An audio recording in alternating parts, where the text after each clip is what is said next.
নমস্কার বন্ধুরা, অজানার পথের নতুন পর্বে আপনাদের সকলকে স্বাগত জানাই।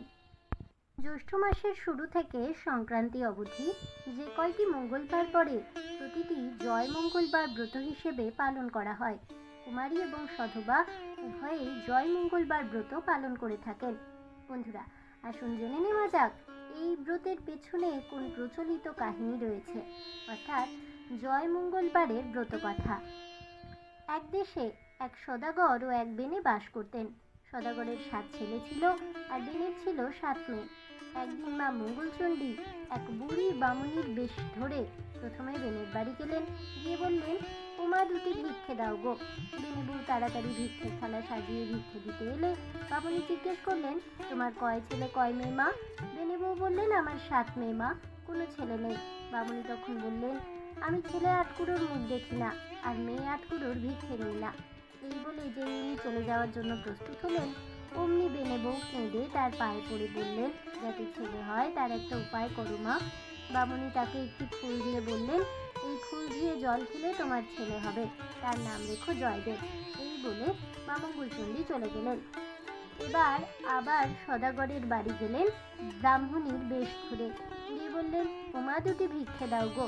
সদাগর বউ একইভাবে ভিক্ষের থালা সাজিয়ে ভিক্ষে দিতে এলে বামুনি জিজ্ঞেস করলেন, তোমার কয় ছেলে কয় মেয়ে মা?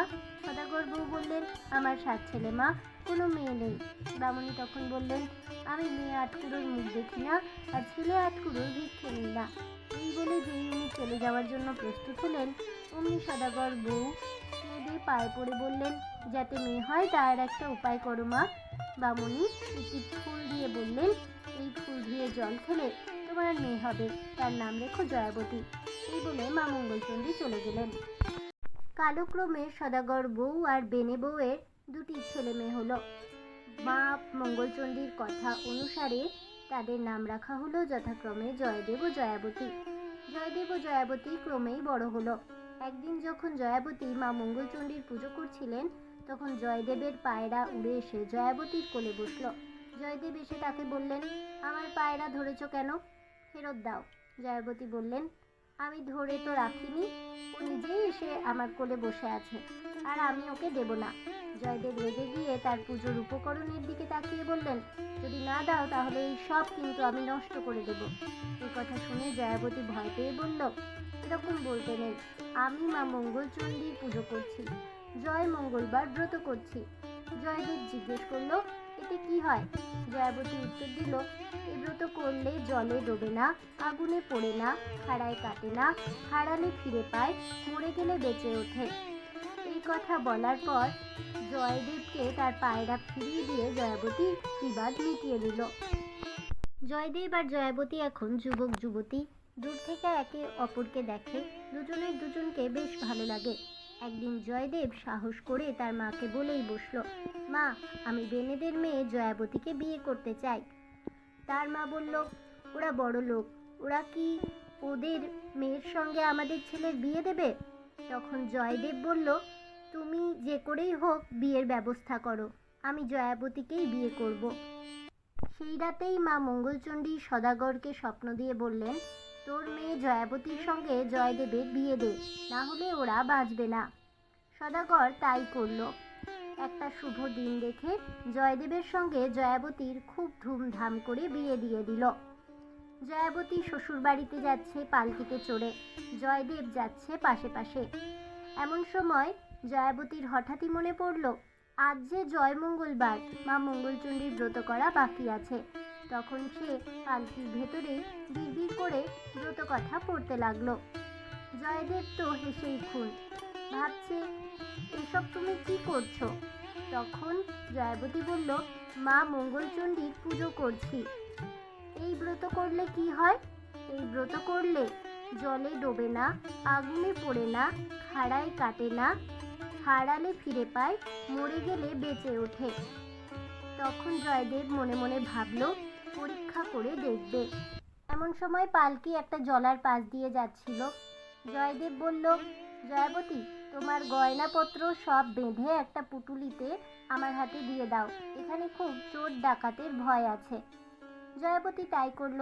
নিজের সব গয়নাগাটি খুলে একটা পুঁটুলিতে বেঁধে জয়দেবের হাতে তুলে দিল। জয়দেব করল কি, জয়াবতীকে না দেখিয়ে সেই পুঁটুলিটা জলার মধ্যে ফেলে দিল। একটা বোয়াল মাছ হাঁ করেই ছিল, পুঁটুলিটা পড়া মাত্রই গিলে ফেলল। এরপর জয়াবতী গয়না ছাড়াই শ্বশুর বাড়িতে এলো। জেলেদের হাতে জয়াবতীর বৌভাতের দিনে সেই রাঘব বোয়াল মাছটি ধরা পড়ল। এত বড় মাছ কেউ কুটতে সাহস করে না। তখন জয়দেব এসে বলল, যার বৌভাত সেই মাছ কুটবে। হলোও তাই। জয়াবতী মা মঙ্গলচণ্ডীর নাম করে বটির গায়ে মাছ ঠেকাতেই চোখের পলকে মাছ দু টুকরো হয়ে গেল, আর গয়নার পুঁটুলিটা পেট থেকে বেরিয়ে পড়ল। জয়াবতী সেই পুঁটুলিটা নিয়ে ঘরে গিয়ে এক গা গয়না পরে ফিরে এলো। এসে মাছ কুটতে বসল। সকলে বলল, এত যজ্ঞির রান্না রাঁধবে কে? জয়দেব বলল, যার বউ ভাত সেই রাঁধবে। হলোও তাই। দেখতে দেখতে জয়াবতী প্রায় 64 ব্যঞ্জন রেঁধে ফেলল। সকলে সেই রান্না বান্না খেয়ে ধন্য ধন্য করে চলে গেল। যথাসময়ে জয়াবতীর একটি ছেলে হলো। ছেলেকে শুইয়ে রেখে সে ঘর কন্যার কাজ করতে গেল। জয়দেব করল কি, জয়াবতীকে না দেখিয়ে তার নিজের ছেলেকে নিয়ে গিয়ে কুমোরের পোয়ানে ফেলে দিয়ে এলো। সেদিন কুমোরের পোয়ানে আগুন জ্বলা আপনা থেকেই বন্ধ হয়ে গেল। মা মঙ্গলচণ্ডী নিজে এসে জয়াবতীর কোলে তার ছেলেকে ফিরিয়ে দিয়ে গেলেন। আবার একদিন জয়দেব তার ছেলেকে নিয়ে গিয়ে পুকুরের মধ্যে পুঁতে দিয়ে এলো। এবারও মা মঙ্গলচণ্ডী নিজে হাতে জয়াবতীর কোলে তার ছেলেকে দিয়ে গেলেন। আরও একদিন হলো কি, জয়দেব তার ছেলেকে কাটারি দিয়ে কাটতে গেল। তখন জয়দেবের হাত আর নামে না। হাত উঠে আছে তো উঠেই আছে। জয়াবতী এসে কাটারি শুদ্ধ হাত নামালো আর বলল, এবারও তোমার বিশ্বাস হয়নি? জয়দেব বলল, এবার আমার বিশ্বাস হয়েছে। জয়দেব বলল, তুমি আমাকে ক্ষমা করো। এরপর জয়দেব ও জয়াবতীর আরও অনেক ছেলে মেয়ে হলো। শ্বশুর শাশুড়ি সব ছেলে মেয়ের মুখ দেখে, নাতি নাতনিকে দেখে স্বর্গে চলে গেলেন। এরপর জয়দেব ও জয়াবতী বছরের পর বছর ধরে মা মঙ্গলচণ্ডীর পুজো করে যেতে লাগলো। তারপর যখন তাদের পরলোকে যাওয়ার সময় হলো, তখন ভগবান স্বয়ং স্বর্গ থেকে একটি পুষ্পক রথ পাঠিয়ে দিলেন। সেই পুষ্পক রথে চড়ে জয়দেব আর জয়াবতী স্বর্গে চলে গেল। এরপর মা মঙ্গলচণ্ডীর ব্রত চারিদিকে প্রচারিত হলো। অথ জয় মঙ্গলবার ব্রত কথা এখানেই সমাপ্ত হলো। তাহলে বন্ধুরা, জ্যৈষ্ঠ মাসের প্রতি মঙ্গলবারের জয় মঙ্গলবারের ব্রত কথা শুনে আপনাদের কেমন লাগলো অবশ্যই আমাকে কমেন্টে জানাবেন। ভিডিওটি ভালো লেগে থাকলে লাইক শেয়ার করতে ভুলবেন না। আমার চ্যানেলের নতুন বন্ধু হয়ে থাকলে চ্যানেলটিকে সাবস্ক্রাইব করে দেবেন। পাশে থাকা বেল বাটনটি প্রেস করে রাখবেন নতুন ভিডিওর নোটিফিকেশন পাওয়ার জন্য। ফিরে আসছি পরবর্তী ভিডিও নিয়ে। ততক্ষণ সবাই ভালো থাকুন, সুস্থ থাকুন, আর অবশ্যই সঙ্গে থাকুন আর দেখতে থাকুন অজানার পথে।